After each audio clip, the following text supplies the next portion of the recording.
इस कार्यक्रम के पुण्यार्जक हैं श्री विनोद काला, श्रीमती किरण काला। सफेद डिटर्जेंट, मेरी चॉइस मेरा सफेद। स्पार्कल, कड़ी चिकनाई हटाए, बदबू दूर करे। चैंपियन ब्लू, रंग हीरो, दाग zero. Shantinath detergent private limited, Kolkata. बोले महाराज जी आप अपनी वाणी से हमें अनुग्रहित करें, नहीं तो हम तो शुरू कर रहे हैं, बोलो जल्दी। महाराज के चरणों में कई बार नमोस्तु करते हैं और महाराज श्री से निवेदन करते हैं कि आप अपनी वाणी से हमें नहीं मचाना, बैठ जाओ चुपचाप। सब सभी को श्रद्धालुओं को प्रवचन के माध्यम से अनुग्रहित करें। दोनों हाथ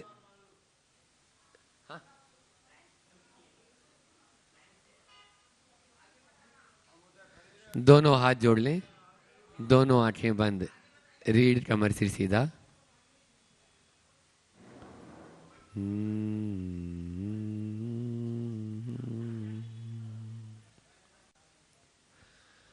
मंगल में मंगल करण वीतराग विज्ञान नमो ताई जाते भई अरहंतादिमान जो विद्यादि सागर सुधी जो विद्यादि सागर सुधी गुरु है ही तैसी शुद्धात्म में निरत नित्य हितोपदेसी वे पाप जिस्म तुम्हें जल सयाने पूजूं उन्हें सतत केवल ज्ञान पाने वंदु उन्हें सतत केवल ज्ञान पाने। बोलिए नंदीश्वर दीप के मूनलाइट 8008 श्री नेमिनाथ भगवान की जयकारा तेज बोलना है। परम उपकारी संत शिरोमणि आचार्य गुरु और विद्यासागर जी महाराज की, परम पूज्य मुनि श्री 108 प्रमाण सागर जी महाराज की, पूज्य मुनि श्री 108 निर्वेद सागर जी महाराज की, तारीख के अनुसार पूज्य महाराज श्री जी के दीक्षा दिवस की।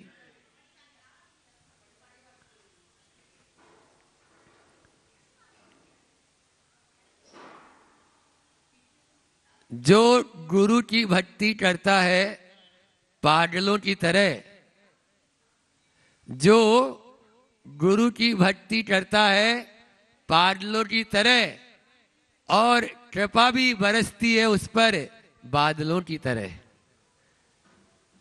जैसे बादल होते हैं वो वहीं बरसते हैं जहां पर जरूरत होती है। भवि भागन बरसात जोगी बसाए, ऐसा एक आप लोग पढ़ते हैं, हम लोग भी। भव्य जीवों के निमित्त से ही यहाँ की बदली ऐसा लग रहा है यहीं बरसेगी, लेकिन आगे चली जाती है। जैन नगर वालों का ये पुण्य कि वे बिना पुरुषार्थ के ही, पुरुषार्थ कम किया उतना नहीं, लेकिन फिर भी उनको गुरु का सानिध्य थोड़ा नहीं, चौधरी जी, हाँ चट्टे सोया, खूब मिला है और भी मिल रहा है। निश्चित गाड़ी आगे तब जाएगी ना जब, क्या बोला महाराज जी ने, बोला पुण्य होना चाहिए, पुण्य के बिना कुछ भी नहीं। आज तारीख के अनुसार पूज्य श्री जी का दीक्षा दिवस है। बंधुओं, हमारे गुरुदेव हमेशा कहते हैं तारीख नहीं तिथि देखें और कैलेंडर नहीं पंचांग देखें। हमारी भारतीय संस्कृति कल आप लोगों ने सब मिलकर मनाए भी कि चैत्र सुदी एकम गुड़ी पड़वा जिसे कहा जाता है, उस दिन से भारतीय हमारी परंपरा विक्रम संवत चालू हुआ और वही परंपरा हम सबको भी मनाना है। लेकिन श्रावण के 6 आवश्यक होते हैं: देव पूजा, गुरुपास्ति, स्वाध्याय, संयम, तप, दानश्चेति, गृहस्थानाम सट कर्माणि दिने दिने। ये 6 कर्म प्रतिदिन करें। आप लोग कर भी रहे हैं। हम देख रहे हैं जैन नगर में हर घर का बच्चा बच्चा गुरु के रंग में ऐसा रंग गया है कि बस इधर से जाएं तो उधर से जाएं तो पीछे से जाएं तो आगे से जाएं तो किधर से भी निकले हर तरफ से नमोस्तु की आवाज आई जाती है। और तो छोड़ो, कल हम ऊपर शिखर में जब मस्तकाभिषेक करवा रहे थे चारों प्रतिमाओं का और शांति धारा करवा रहे थे, तो सब मकान की छतों पर हमने जो नजारा देखा वो एक अद्भुत नजारा देखा कि सब मकान की छतों पर आ गए और भगवान का अभिषेक हो रहा है। हमें भी देखना है, हमें भी देखना है। ये है, हाँ, घंटी वहीं से सब अपने अपनी थाली बजा रहे हैं। बहुत अच्छा लगा। निश्चित रूप से इसीलिए इस नगर का नाम ही हो गया जैन नगर। तो गुरु की उपासना प्रतिदिन करना है, क्योंकि जिसके जीवन में गुरु नहीं उसका जीवन, बोलो ना बच्चों, शुरू नहीं। हाँ, जिसके जीवन में गुरु नहीं उसका जीवन शुरू नहीं। अपन को गुरु कौन होते हैं, गुरु कैसे होते हैं, गुरु की को मतलब जो है जरूरत कब पड़ती है और गुरु के प्रति हमारा कर्तव्य क्या है, ये सब बातें हमारे अंदर में होना चाहिए। वहां पर आया रत्नगढ़ श्रावकाचार्य में, ज्ञान ध्यान तपोरतस तपस्वी स प्रशस्यते। वही तपस्वी प्रशंसा के योग्य है, ज्ञान और ध्यान में लीन रहते हैं और साथ में यदि बाहर आते हैं तो उस समय हित मित प्रिय वचन बोलकर अन्य का भी उपकार करते हैं। दीपक होता है ना, दीपक, वो दीपक स्व पर प्रकाशक होता है। ऐसे ही हमारे गुरु होते हैं। एक दीपक को दिखाने के लिए दूसरे दीपक की जरूरत नहीं है, उसके प्रकाश में वह दीपक भी नजर आ रहा है और वह दूसरे दीपक को भी, अन्य जो दीपक है उनको भी प्रकाशित करने में मदद करता है। बस गुरु की वही भूमिका है। लेकिन ध्यान रख लेना, गुरु वही रहते हैं जिनके पास में किसी तरह का कोई आडंबर परिचय ये नहीं तो कई बार ऐसा होता है ना कि जो पत्थर की नाव में बैठेगा नाव पार लगाती है। गुरु जो है वो नाव के समान है, इस पार से उस पार हमें ले जाने वाले हैं गुरु। लेकिन कौन से, बस ये अपन को ध्यान में रखना है। राग सहित जग में रुल्यो मिले सरागी देव। गुरु मूर्ता भी होती है, एक देव मूर्ता, गुरु मूर्ता और लोक मूर्ता। ये सम्यक दृष्टि जीव इन 3 मूर्ताओं से रहित होता है। तो हमें अपने भीतर में वह अज्ञान का नाश हो और ज्ञान का प्रकाश हो। गुरु हमें वही करते हैं। हम भी देखो गुरु की क्या भूमिका होती है। एक बार ऐसा हुआ कि एक शेर का बच्चा था। वो शेर का बच्चा, सियार होते ना, सियार, उनकी टोली में चला गया छोटी उम्र में ही, छोटा सा ही था। अब वो सियारों की टोली में खेलता, बड़ा हो गया। अब उनकी जैसी भाषा हु करने लगा, क्योंकि वो भी ऐसी करते थे सियार, और वही सड़ा गला मांस खाने लगा सियारों की तरह ही। एक दिन क्या हुआ, उधर से एक कद्दावर शेर गुजरा, अच्छा बूढ़ा शेर, भारी भरकम। अब उसको देखकर सारे सियार भाग गए। अब वो जो शेर का, जो अब जवान हो गया था, थोड़ा बड़ा हो गया था, वो जो सियारों की टोली में जो शेर था, लेकिन वो अपने आप को सियार समझ रहा था, वो भी धूमधमा के भागने लगा। उस बूढ़े शेर ने आवाज लगाई, अरे तुम तो रुक, तू शेर होके शेर की जाति पर कलंक कर रहा है। अरे तुम्हें तो चैलेंज देना चाहिए मुझे, तुम क्यों भाग रहा है? बोले माफ करो बाबा, मैं तो सियार हूं, तुम कहां शेर शेर बोल रहे हो। अरे बोल चल। एक नदी बह रही थी, उस नदी के वहां लेके गए, बोले देख तेरे चेहरे में और मेरे चेहरे में कोई अंतर है? कोई अंतर नहीं है, जैसे आपके बाल है वैसे ही मेरे बाल है।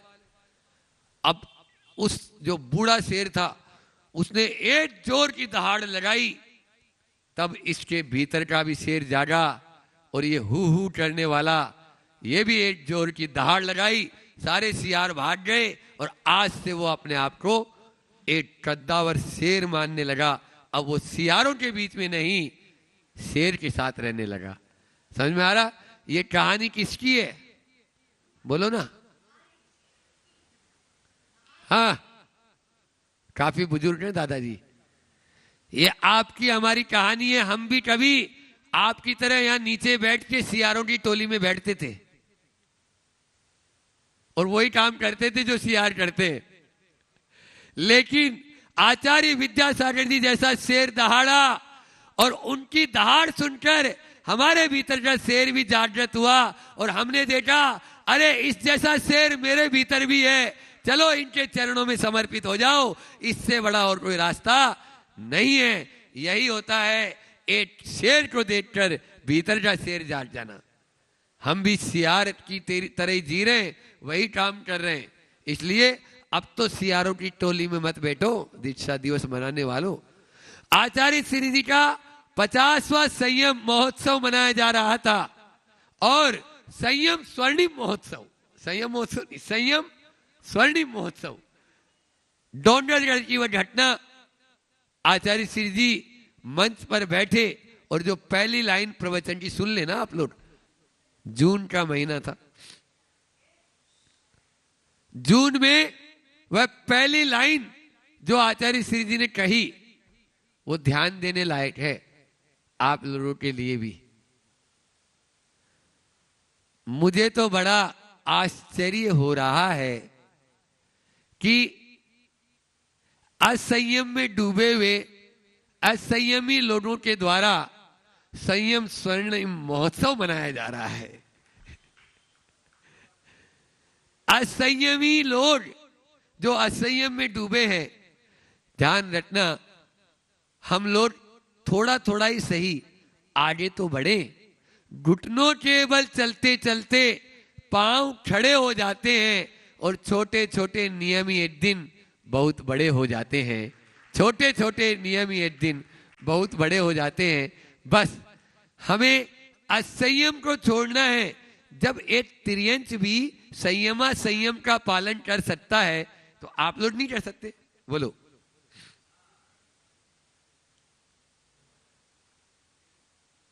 आप लोग साधु बनो या न बनो, साधु आचार्य श्री जी ने मूठ माटी में लिखा, कल देखा भी आप लोगों ने देखा होगा जो मूठ माटी में पिक्चर है।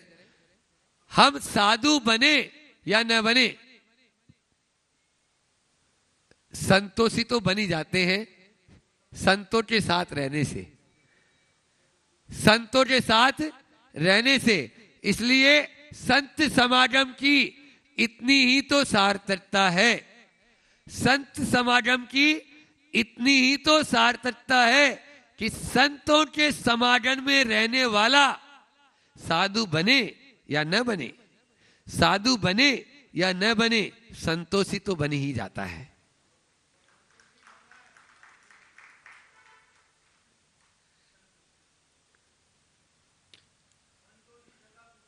इस जन्म में ना सही पर भव में बनेंगे। लेकिन ये तो आप लोग बच्चे को भी हम पाठशाला में यही सिखाते हैं कि हम साधु बनेंगे या नहीं बनेंगे। बनेंगे कब? इस जन्म में नहीं महाराज जी, अगले जन्म में। इतना भी यदि आप लोग तय कर लोगे तो आप लोगों को भी दीक्षा का कुछ परसेंटेज मिल सकता है। समझ में आ रहा है?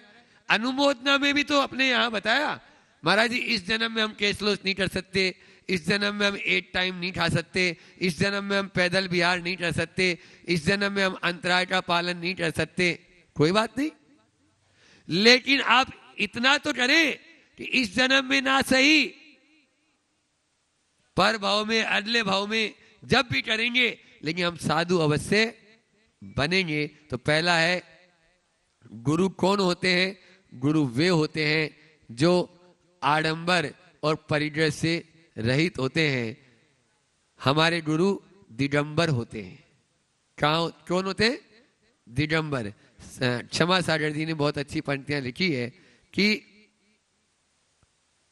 जो डरे डरावे, जो डरे और डरावे वो रखें अपने पास में अस्त्र शस्त्र, वो रखें अपने पास में अस्त्र शस्त्र, और जो कुरूप हो, जो कुरूप हो वह पहने वस्त्र, जो कुरूप हो वह पहने वस्त्र। हमारे गुरु तो सर्वांग सुंदर हैं, इसीलिए तो दिगंबर हैं। हमारे देव सर्वांग सुंदर हैं, इसीलिए तो दिगंबर हैं, इसीलिए वे दिगंबर हैं। हमारे वहां छिपाने की कोई जरूरत नहीं, छिपाया उसको जाता है। बहुत सारे लोग बोलते हैं महाराज जी, एक बार आचार्य श्री जी ईसरी में थे, आचार्य श्री जी ईसरी में 1984 में चातुर्मास हुआ ना, तो वहां ईसरी चातुर्मास में एक सज्जन आए, बोले महाराज जी और सब कुछ ठीक है, आप जो है ना ये नग्न मुद्रा है ना ये अच्छी नहीं। नग्न मुद्रा को थोड़ा ढक लें तो बहुत सारे लोग होते हैं जिनको थोड़ा सा इससे देखने से उनको एलर्जी रहती है। तो बोले अच्छा, तो एक लंगोट पर पहन ले आप। बोले आप तो ज्ञानी हैं, विद्वान हैं, एक लंगोट में कितना कपड़ा लगेगा? बोलो एक लंगोट में कितना कपड़ा लगेगा? 1 मीटर। बहुत बढ़िया, 1 मीटर एक लंगोट में कपड़ा लगेगा, और एक लंगोट से तो काम चलेगा नहीं ना,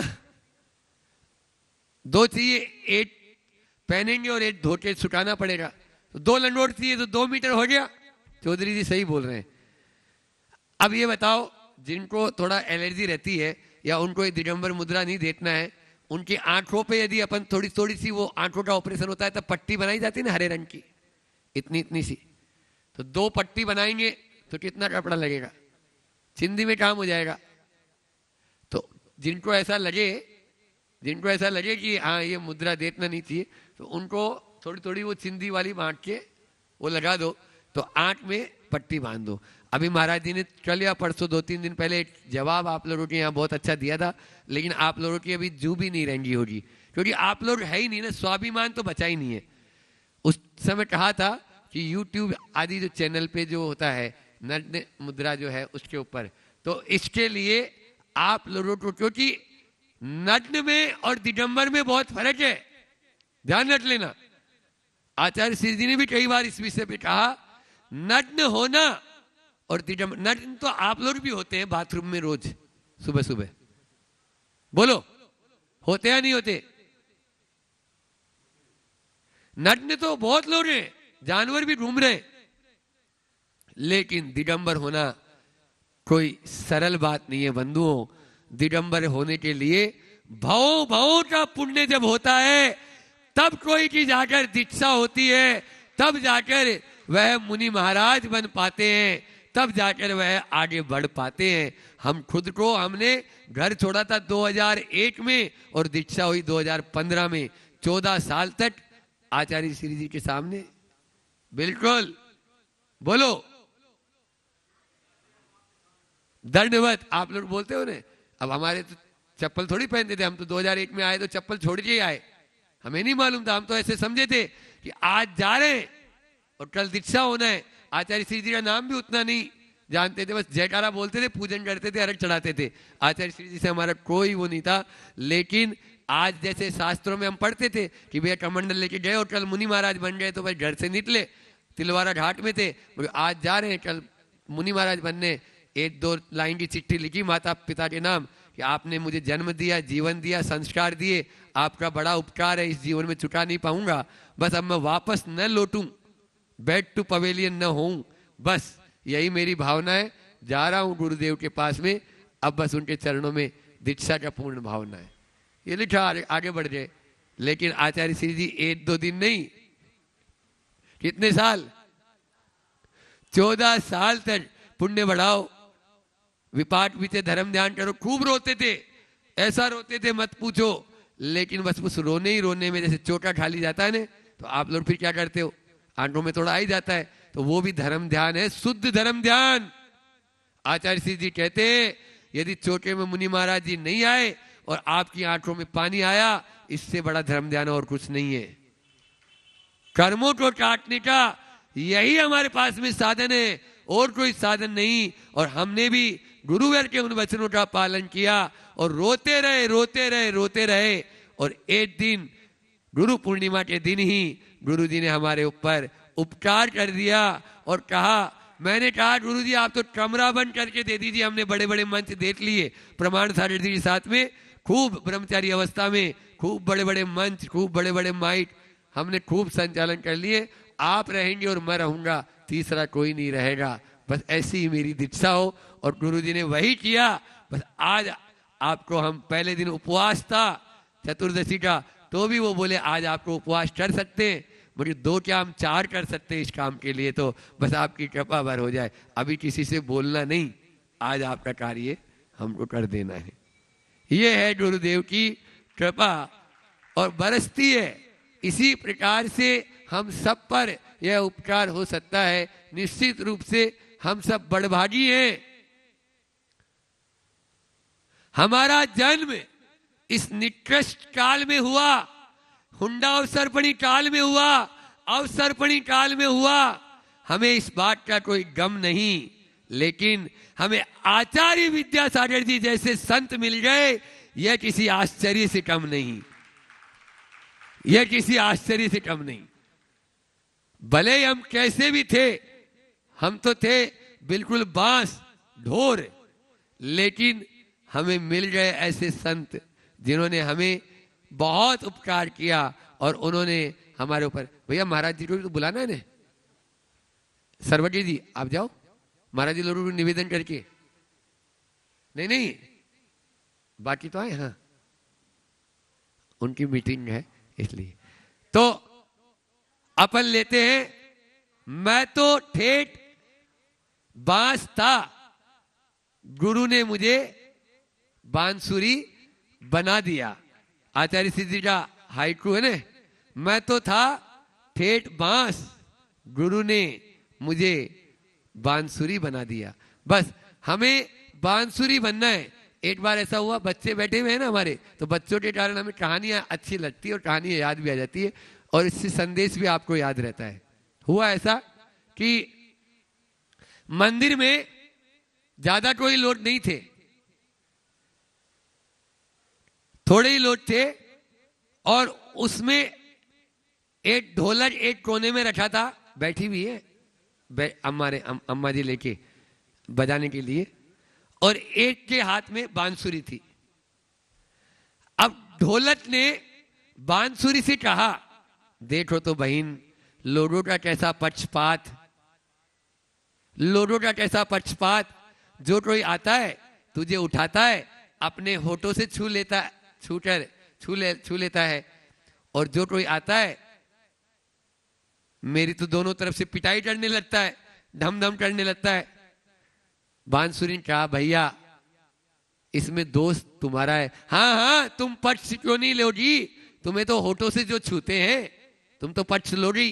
बोले पक्ष की बात नहीं है इसमें, पक्ष और विपक्ष की बात नहीं है इसमें, बात जो सत्यता है वो जानो।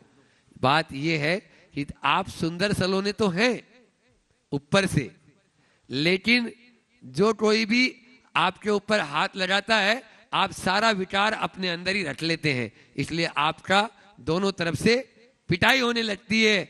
और मेरे अंदर जो कोई आता है फूट मारता है, मैं सारा विकार अपना बाहर कर देती हूं उन 7 छेदों के माध्यम से, इसलिए मेरे अंदर से मधुर संगीत उत्पन्न होने लगता है और सबका मन अपने होठों से लगाने का करता है। इसलिए यदि अंदर का विकार आप लोग भी बाहर कर देंगे तो बांसुरी की तरह हर कोई आपको अपने होठों से लगाएगा और अंदर का विकार अपने अंदर भरे रहोगे, तो ढोलक की तरह धम धम धम हर तरफ से पिटाई होती रहेगी। बस हमें ढोलक नहीं बांसुरी बनना है। ढोलक नहीं, बांसुरी बनना है। इसलिए आप लोग बांसुरी की तरह मधुर संगीत उत्पन्न करें। लेकिन करते क्या है, बोलो ना? मधुर संगीत नहीं महाराज जी, बस थोड़ी सी कोई बात हो जाए तो हम तो विस्फोट हो जाते हैं। विस्फोट होना और मधुर संगीत होना बहुत अंतर है। इसलिए हमें यह समझना है, आज गुरु की बात है, गुरु की महिमा की बात है। शास्त्रों में बड़ी महिमा लिखी भी है, गुरु की महिमा वर्णी न जाए, गुरु नाम जपो मन वचन काय। गुरु अगर आपकी मानने लगेगा तो आपका भी कल्याण नहीं। ध्यान रखो, उन्हीं जैसी चर्या में यह चित्त सता। हम मेरी भावना में पढ़ते हैं, लेकिन यहाँ तेरी भावना पढ़ने वाले ज्यादा हैं, मेरी भावना पढ़ने वाले कम हैं। वो लोग क्या पढ़ते हैं, सुनो बच्चों, एक तेरी भावना भी हुई है। वो चौधरी जी ने कैसी लिखी बता रहे, मेरी भावना और तेरी भावना। तो मेरी भावना है, जिसने राग द्वेष कामादिक जीते सब जग जान लिया, सब जीवों को मोक्ष मार्ग का निष्प्रय हो उपदेश दिया। और तेरी भावना एक लाइन पढ़ना दे, बहुत बढ़िया सुनील भैया सुनो।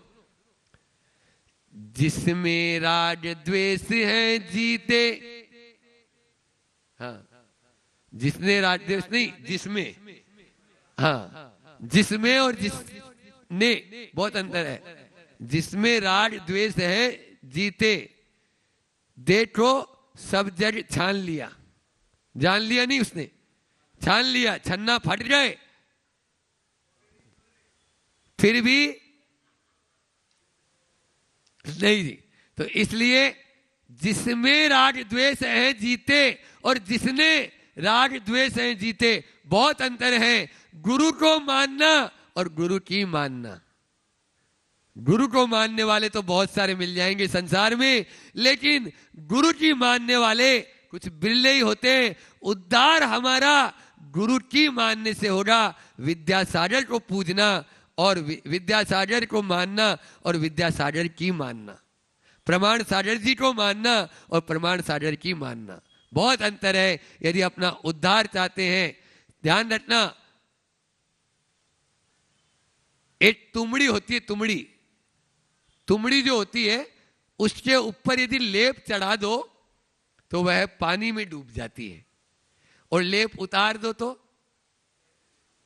खुद भी तैरती है और दूसरों को भी तिरा देती है। गुरु की वही भूमिका है, बस उनमें वह ऊपर जो लेप लगा है ना, वो नहीं होना चाहिए, वो गड़बड़ कर देता है। यदि वो श्रावक के साथ में यदि जुड़ जाएंगे, आचार्य श्री जी तो बहुत बार बोलते थे, तेरा मेरा संबंध कहां, आप कपड़े छोड़ नहीं रहे और हम कपड़े पहन नहीं सकते, बहुत अंतर है। बोलो, मोक्ष मार्ग में आपका और हमारा संबंध, इसलिए वो संयमा संयमियों को भी असंयम की कैटेगरी में लेते थे, संयमा संयम को भी। हाँ, ये बहुत बहुत ऊंची बात है। इसलिए हमें, हाँ इतना जरूर है, आप यदि गुरु के पीछे लग गए तो आपका उद्धार हो जाएगा, और गुरु आपके पीछे लग गए तो दोनों का बंटा। लोभी गुरु लालची चेला, लोभी गुरु लालची चेला, और होय नरक में ठेलम ठेला, दोनों ही वहां जाएंगे। होय नरक में ठेलम ठेला, इसलिए ठेलम ठेला नहीं होना चाहिए। न गुरु को लोभी होना है, न शिष्य को लालची होना है। बस दोनों अपने अपनी धारा में बहते चले जाएंगे तो निश्चित दोनों का उद्धार हो जाएगा। यहां पर हम ये कह रहे हैं कि गुरु जी ने बहुत सारे हाइकू दिए हैं अपने गुरु के लिए। जैसा अभी बताया कि गुरु कृपा से बांसुरी बना, मैं तो ठेठ बांस था, ठीक है ना। तो गुरु की कृपा जिस पर हो जाए वो तो मौज उड़ाए, मौज उड़ाए।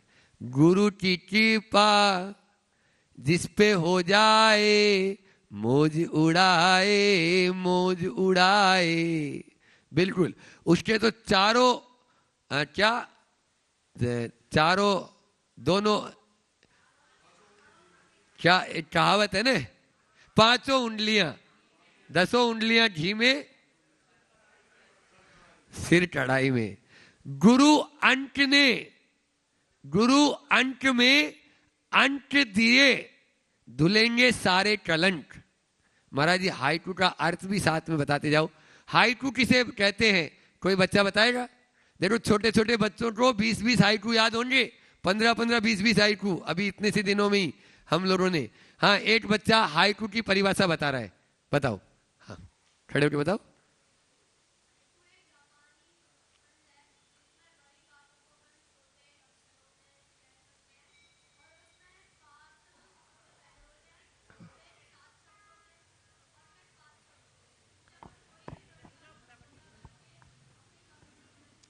बहुत बढ़िया।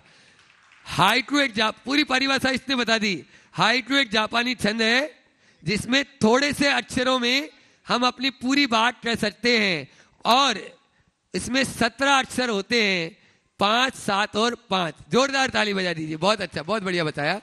जैसे तेरी 2 आंखें, तेरी और 1000, सतर्क हो जा।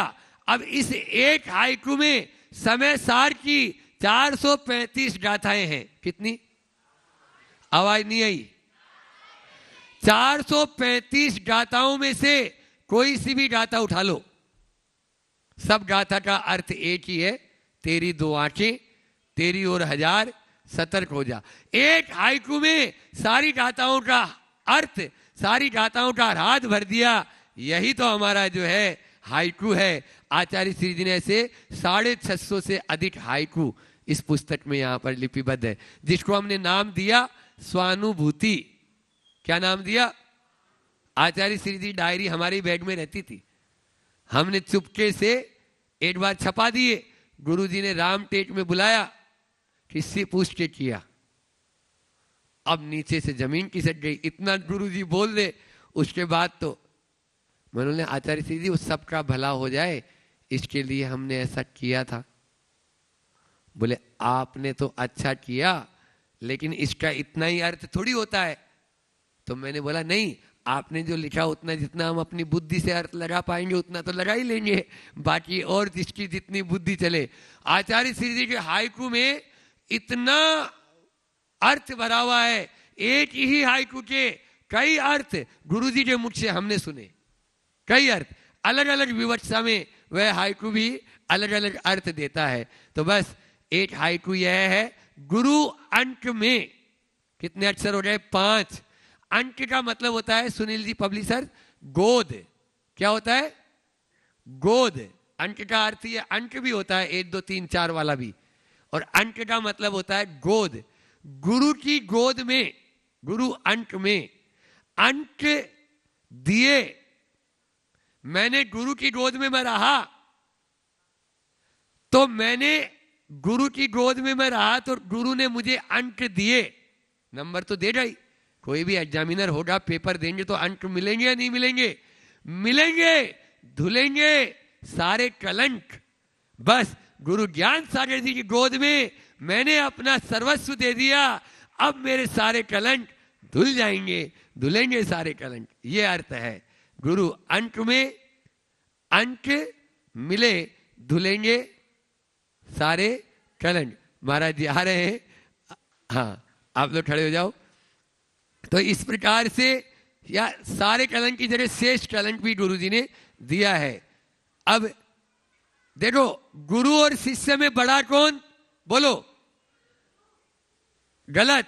आचार्य श्री जी की नजर में गुरु बड़े नहीं, वो बोलते शिष्य। गुरु कब बने? जब शिष्य आया। पिता और पुत्र में बड़ा कौन?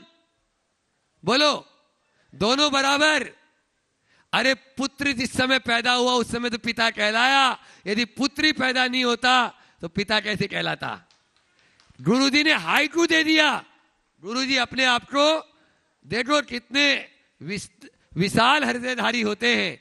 गुरु ने क्या दिया?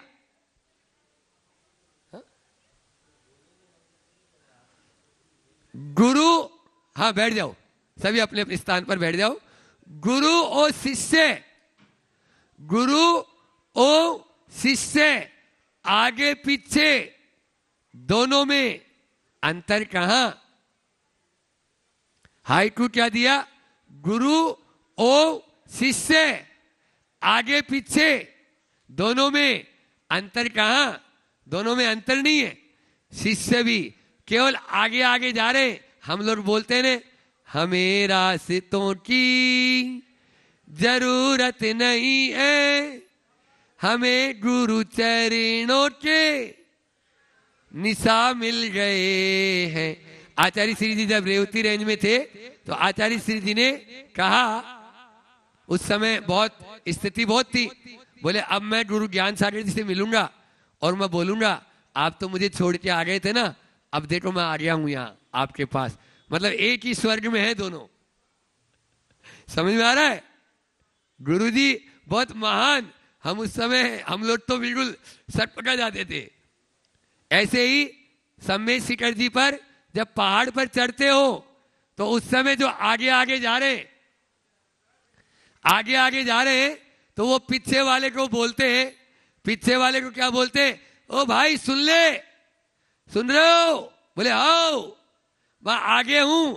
माँ बोल रही बेटे को आजा आजा आजा आजा मेरे पीछे पीछे, मैं चढ़ रही हूं, तुम सुन रहे हो? बस ऐसे ही गुरु आगे जा रहे हैं, वो हमें आवाज देते जा रहे हैं, ए सुन रहे हो? हम भी बोल रहे हैं हाँ गुरु जी सुन रहे हैं, बस हम भी आ रहे हैं आपके पास आ रहे हैं। न जाने कब किसका बुलावा कब आ जाता है, कोई पता नहीं रहता है। आज का यह है हमारे यहाँ, तो मैं पहले शब्द बोल दिया था कि तारीख नहीं तिथि देखो और कैलेंडर नहीं पंचांग देखो। बस हम सब महावीर जयंती को वह भव्य दीक्षा दिवस कहाँ मनाएंगे? भोपाल में मनाएंगे, सब मिलकर मनाएंगे। और परम पूज्य महाराज श्री जिनका बहुत उपकार इस धरती के सब जीवों के प्रति है, मेरे ऊपर तो बहुत उपकार है।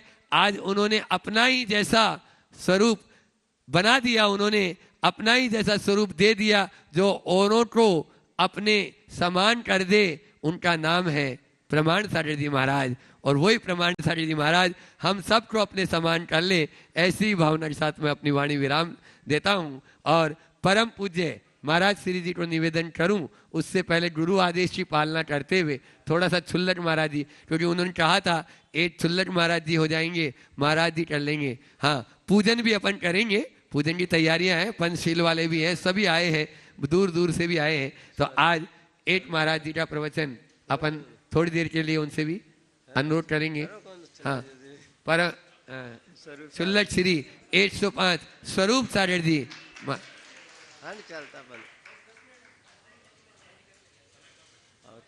दो लाइन बोल देंगे, दो लाइन।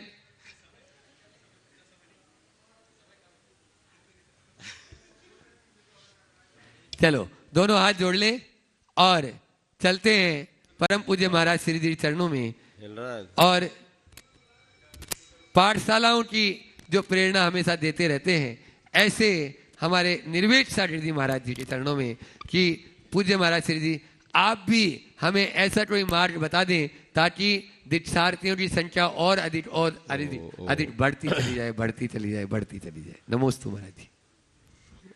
घड़ी भैया, घड़ी बंद हो गई, अच्छा वो दोबारा ठीक।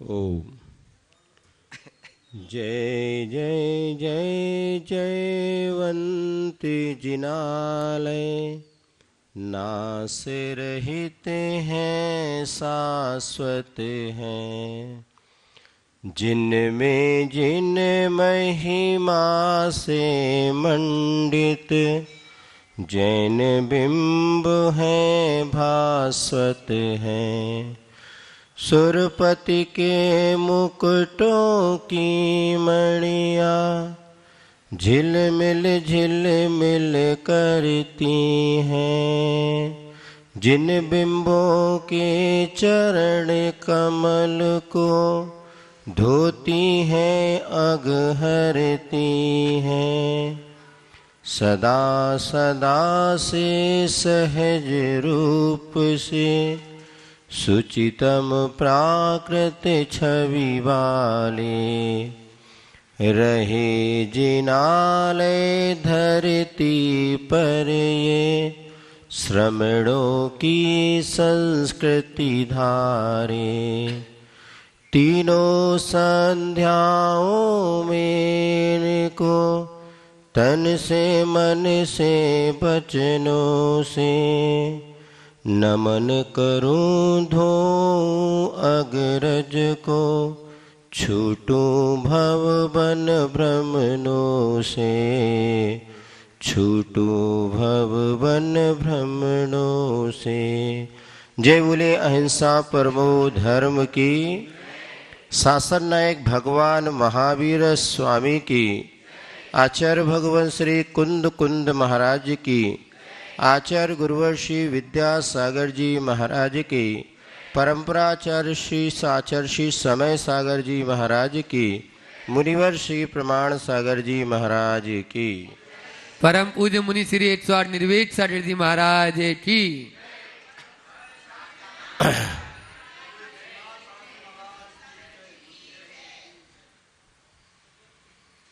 मध्य प्रदेश की राजधानी भोपाल नगर की यह लाल घाटी में स्थापित नंदीश्वर द्वीप और इस नंदीश्वर द्वीप की वंदना करते हुए आचार्य महाराज ने जो पंक्तियां लिखी थी वो आपके समक्ष पढ़े। इस धरती पर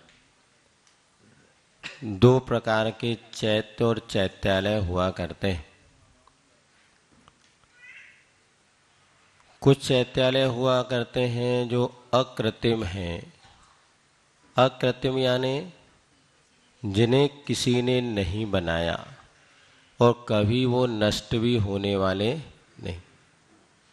चैत्य यानी होता है जिन बिंब, और चैत्यालय होता है जहाँ पर जिन बिंब विराजमान होते हैं। और दूसरे वो होते हैं कृत्रिम जिन्हें हम लोग बनाते हैं।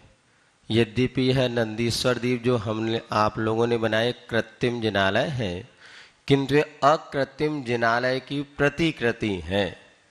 आठमो द्वीप नंदीश्वर आप सभास्वर, अर्थात यह जो 8वां नंदीश्वर द्वीप है वहाँ पर ऐसे अकृत्रिम जो जिनालय बने हुए हैं, मनुष्य वहाँ पर नहीं जा सकते। हमें सकति सो ना ही यहाँ करी थापना। हमारी शक्ति नहीं है। देवता लोग तो वहाँ जाते हैं और सुनते हैं। अष्टानिक के पर्वों में तो सपरिवार दिव्येण गंधेण दिव्येण धुवेण दिव्येण वासेण दिव्य दिव्य द्रव्य सामग्री लेकर के और उस नंदीश्वर द्वीप में स्थित जिनालयों की वंदना करने के लिए वो जाते हैं। और आगम में तो हमने पढ़ा, लेकिन उनके दर्शन जब साक्षात नहीं हो पाते तो हमने अपने यहाँ पर उस नंदीश्वर की स्थापना कर ली। सो यहाँ पर भोपाल में भी एक विशाल नंदीश्वर जिनालय की स्थापना हुई और उसके दर्शनों का हम सबको सौभाग्य मिला। आचार्य महाराज ने भी, जब पूज्यपाद स्वामी ने 6वीं शताब्दी में इन जिनालयों की वंदना करते हुए भक्ति लिखी, नंदीश्वर भक्ति, और उसी का पद्यानुवाद करते हुए आचार्य महाराज ने पंक्तियां लिखी। बहुत ही मन को आह्लादित करने वाली पंक्ति हैं। जय जय जय जयवंत जिनालय, नाश रहित है शाश्वत है। ऐसे ये प्रतिमा शाश्वत है, कभी कोई इनको नष्ट नहीं कर सकता। ऐसे नंदीश्वर द्वीप की वंदना करते हुए अंत में यही भावना भाई, छूटूं भव भन भ्रमणों से। हमारी हर क्रिया के पीछे हमारा एक पवित्र उद्देश्य हुआ करता है, और जब उद्देश्य पवित्र होता है तभी क्रिया कारकारी होती है। आप क्या कर रहे हैं ये महत्वपूर्ण है कि क्यों कर रहे हैं ये महत्वपूर्ण है, बताइएगा। करना उतना महत्वपूर्ण नहीं है जितना उसके क्रिया के पीछे का उद्देश्य। जब आशीष जी हम लोगों को सठखंडागम का स्वाध्याय कराते थे, वहां पे बार बार एक विषय आता, जहां उद्देश्य हो तहां निर्देश हो। जैसा उद्देश्य है वैसा उसका क्रिया का फल मिलता है। आप पूजन कर रहे हैं, ये ज्यादा महत्वपूर्ण है कि पूजन क्यों कर रहे हैं, ये ज्यादा महत्वपूर्ण है। आहार दे रहे हैं, ये ज्यादा महत्वपूर्ण है कि आहार क्यों दे रहे हैं। इसीलिए हमारे आचार्यों ने बार बार कहा कि हर क्रिया के पीछे हमें अपने उद्देश्य को निर्धारित करना। वे मुनिराज हैं, एक जगह दो प्रकार के जीव होते हैं संसार में, एक भव्य मुनिराज होते हैं, एक अभव्य भी होते हैं। अभव्य भी मुनि बन सकता है। दो प्रकार के जीव होते हैं। जो मोक्ष जाने की क्षमता रखता है उसे क्या कहते हैं, भव्य। जो मोक्ष जाने की क्षमता नहीं रखता उन्हें क्या कहते हैं, अभव्य। जो अभव्य भी मुनि बन जाते हैं। तो मुनि क्यों बन जाते हैं, तो उन्होंने कहा धम्मम भोग निमित्तम। वो कितनी भी तपस्या कर लें किंतु कभी उनको मोक्ष नहीं मिलेगा। कहाँ तक, ज्यादा से ज्यादा 9वें ग्रेवियक तक चले जाएंगे, उससे आगे क्यों नहीं जाते। तो आचार्य कुंद स्वामी लिखते हैं धम्मम भोग निमित्तम। वो अभव्य धर्म भी करता है ना, तो भोग के निमित्त से करता है, ख्याति पूजा लाभ के लिए करता है। आचार्य जी कहते मुनि महाराज बनने के बड़े फायदे हैं। मूड मुड़ाए 3 गुण, सिर की मिट गई खाज, और खाने को लड्डू मिले और लोग कहें महाराज। तो महाराज बनने में घाटा है क्या, फायदे फायदा, बोले फायदा फायदा। लेकिन नहीं, ये सांसारिक प्रलोभन अगर मिल भी जाते, इससे आत्मा का कल्याण होने वाला नहीं है। मूल उद्देश्य हमारा होना चाहिए संसार के परिभ्रमणों से मुक्ति हो जाए। क्योंकि आज तक हम अनादिकाल से संसार में भटकते आ रहे हैं और कोशिश तो करते हैं हमें सुख मिलेगा, किंतु वास्तव में सुख मिलता नहीं। दूसरे की थाली में घी थोड़ा ज्यादा ही दिखता है, तो वो सुखी है, दूसरे हमें सुखी दिखते हैं, किंतु वास्तव में जब देखा जाए तो लगता है कहूँ न सुख संसार में, सब जग देखियो छान। और कई बार जो ज्यादा लगते हैं बहुत सुखी होंगे, लेकिन जब भीतर आप जाओ, उनके थोड़े निकट पहुंचो, तो लगता है यार ये तो अच्छा है, हम तो सोचते थे हम प्रधानमंत्री बन जाते तो बड़े सुखी होते। अब उनकी समस्या वो ही जानते। अप्रसिद्ध होने में आराम है, अपनी सुबह अपनी शाम है। जितनी प्रसिद्धि बढ़ोगे उतनी फजीती है। बढ़िया अपन शांति से बैठे। हम लोग कभी आचार्य महाराज के आहार देखते थे तो लगता था भगवान अपन अच्छे, कम से कम भीड़ कम है, 2 रोटी 7 ऐसे तो खा रहे। और जहां उनके आहार होते तो 3 साइड ही लोग उखाड़ ही देते। पपूरा जी बताते साइड ही उखाड़ दिया। शांति से उनको कोई, इतनी भीड़, इतनी प्रसिद्धि। एक बार आचार्य महाराज कहने लगे देखो भैया ये कैसी पब्लिक।